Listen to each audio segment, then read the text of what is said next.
Ammon looked at them for a long time. How strange, he thought, that a man can live so long and still not have enough time to love the people before him. Donald took his hand. "Do you want water?" Ammon shook his head faintly. Garin leaned closer. "Do you need anything?" Ammon's voice was little more than breath, only truth. No one answered. He gathered strength enough for one more stretch of speech. "All my life I feared that old sentence," he whispered.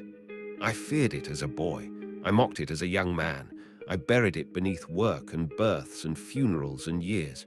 But it waited. Now I see that my long life was not given because I was better than other men. It was given because mercy is patient." Donald bowed his head. Ammon turned his eyes toward him. "Do not let grief for me weaken your hand." Donald's face tightened as if struck. "Do not speak of leaving." "I must." Garin gripped the blanket until his knuckles whitened. Ammon looked to his son. "And you?" But emotion closed his throat. He tried again. "You have carried more than either of us. Forgive me." Garin bent forward, forehead touching the edge of the bed. "There is nothing to forgive." "There is." "No," Garin said, voice breaking. "There is only sorrow." Ammon felt tears burn behind his eyes. He had thought himself emptied of such things long ago. He had been wrong. Outside, thunder muttered far away. Donald lifted his head sharply. All three listened. The sound came again, deeper this time, rolling across the hills like stone dragged over stone. Ammon managed a faint, bitter smile. "It is near." "No," Garin whispered, though whether he denied the storm or death itself, even he might not have known. Ammon drew in one shallow breath, and then another. Each felt farther from him. He looked from son to grandson. Garin, Donald. The two lines of his heart, one descending from him, one beyond him.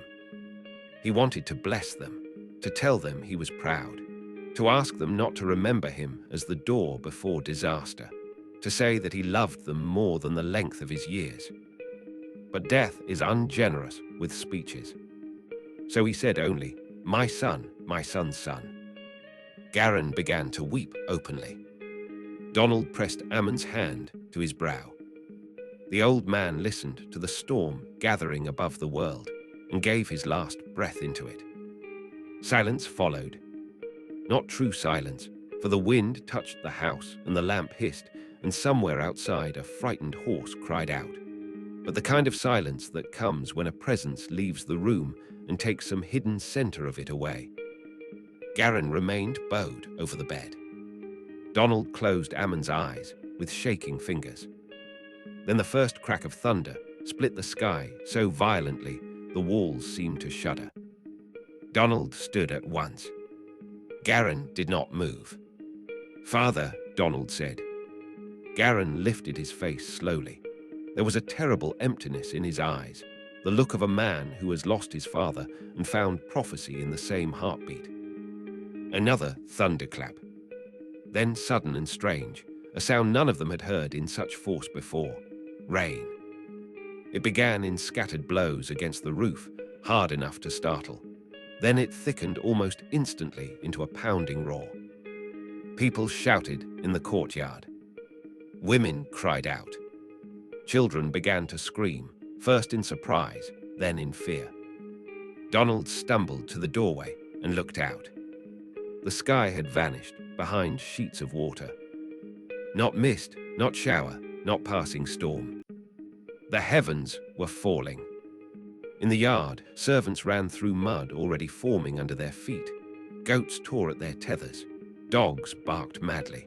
The path down the hill blurred beneath the torrent. Beyond the slope, the valley itself seemed to dissolve into moving grey. Donald turned back, rain blowing in around him. It has begun. Garin stared at Ammon's still face. For one heartbeat, 2, 3, he did not move. Donald crossed the room in 2 strides and gripped his father's shoulders. "We have to go." Garin looked at him, and in that look, Donald saw the full wound of being Garin, son of the dying, father of the warned, bridge between past mercy and coming judgment. "We cannot leave him," Garin said. Donald's own face twisted with anguish. "We must." Rain hammered the roof. Another shout came from outside. "The lower pens are flooding." Garin shut his eyes. Ammon's words, spoken only moments before, seemed to hang in the room. "Do not let grief for me weaken your hand." Garin kissed his father's brow. Then he drew the blanket up over Ammon's face. That simple act broke something in Donald more deeply than thunder. They left the room together. The household had become a chaos of movement. Bundles were being carried. Children dragged awake from sleep cried for mothers. Animals strained against ropes. Water poured from the eaves in endless streams. Already the earth around the house had become slick black mud. Donald took command. His voice rose above the storm, sharp and unhesitating. "Move the children first. Keep the grain covered. Bring the sealed jars. Leave what cannot be carried in one trip. Go." Garin obeyed without argument, though his face was the face of a man walking through his own nightmare. They drove the household uphill through the deluge toward the great vessel. Lightning flashed, whitening the world. In that instant, Donald saw the valley below. Water ran in ribbons down every slope. Roads had become streams. Men and women ran from the lower farms, shouting, slipping, carrying children above their heads. Carts overturned in the mud. Roofs glittered black under the pounding rain. And still the water increased. By the time they reached the vessel's entrance, the gentle stream at the base of the ridge had swollen into a rushing brown current. People from neighboring lands were already climbing the hill. Some shouted Donald's name, now not in mockery, but in terror. He recognized faces that had laughed at him in the market, men who had called him mad, women who had mocked the vessel as a monument to fear, priests who had denounced him with polished voices. Now they begged, "Let us in. Help us. We believe." Donald heard them, and each cry was a nail driven into the flesh of his heart. He had wanted their repentance before the rain, not their panic under it. He wanted mercy for them, yet judgment had already begun its work. Garin gripped his arm, the family first. Donald nodded once, because speaking had become impossible. Inside the vessel, confusion thundered nearly as loud as the rain outside. Children cried. Animals shrieked and stamped. The air filled with the smell of wet wool, fear, mud, and pitch. Lamps swung from beams. Men hauled provisions inward while women gathered the youngest into corners. Garin stood in the opening one last time and looked back toward the house. From where they were, through the vast slanting rain, he could barely see it. A shape on the hill. A roof under judgment. Within it lay Ammon, who had been mercy for nearly 1,000 years. Garin's lips moved, but whether he prayed or simply said his father's name, Donald could not tell. Then the waters rushed deeper through the lower fields, and people began to scream from the valley in a way neither man would ever forget. Garin stepped inside. The door was shut. Darkness, rain, terror. And in the midst of it, grief. Donald leaned his head against the heavy wood and shook with silent sobs, not only for the world outside, but for the old man who had lived so long that people mistook endurance for permanence. For Garin, who had lost a father and a world in one morning. For himself, burdened with survival when survival itself felt like a wound.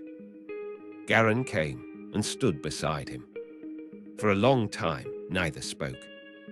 At last Garin said, barely audible over the storm, he was never the curse. Donald opened his eyes. Garin looked toward the invisible hill beyond the door. Rain streamed through the cracks and ran like tears down the timber. He was the last mercy they were given. The vessel shuddered as waters struck its sides. Outside, the old world died. Inside, Ammon's absence became a presence of its own, filling every chamber with memory. The rain did not stop.